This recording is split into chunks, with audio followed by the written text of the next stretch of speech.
Hello and welcome to today's video.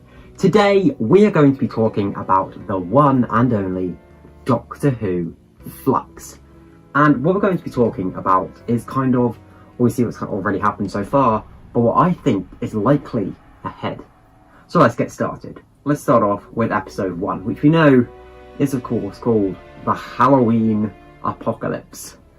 Now this episode was the setup for this 6 movie part saga kind of thing that we're getting into.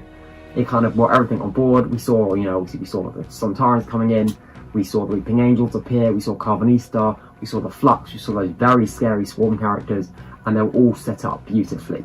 Now, what I think is likely to come, especially with the Tardis disintegrating or bleeding, or as I saw or said in my reaction to the episode, which should be out in a few days' time, pooing, I think that's going to possibly go somewhere quite dark, and I mean this quite literally, because a few days ago this image was released. It should be on screen right now, and in this image obviously you can see the Doctor just looking around, nothingness. It looks like she's in the void, and knowing how Chibnall likes to drop hints and all of that stuff, think about it, right? We saw obviously the TARDIS go to the void, the Time Lord's TARDIS go to the void at the end of Revolution of the Daleks.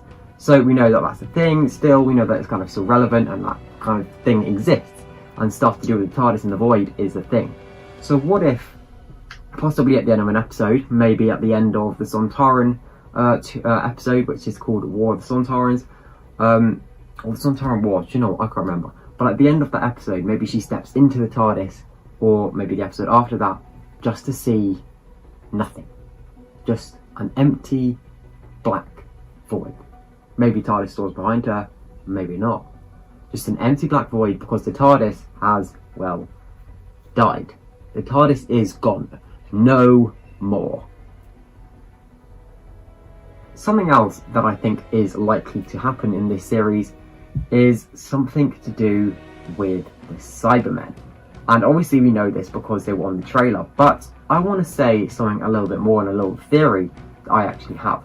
So we know that the Carbonistas, their species, are species bonded to the human race. We saw an Ood, I think, on one of the ships. Maybe one of them had just an Ood lying around or something, or maybe that's something totally irrelevant. But obviously on Carbonista's ship, or on those species' ship, we saw Cybermen. We saw some shots of some still images of a Cyberman, but also Cybermen in the trailer, moving around. Now, a little theory I have is looking back to the idea of world, enough and time, with obviously the big ship, one half Cybermen started, and they slowly started moving up and up and up. What if something similar is happening here? Obviously we have this massive ball around the Earth with loads of different ships on and all of that, and probably a lot of them with different humans on.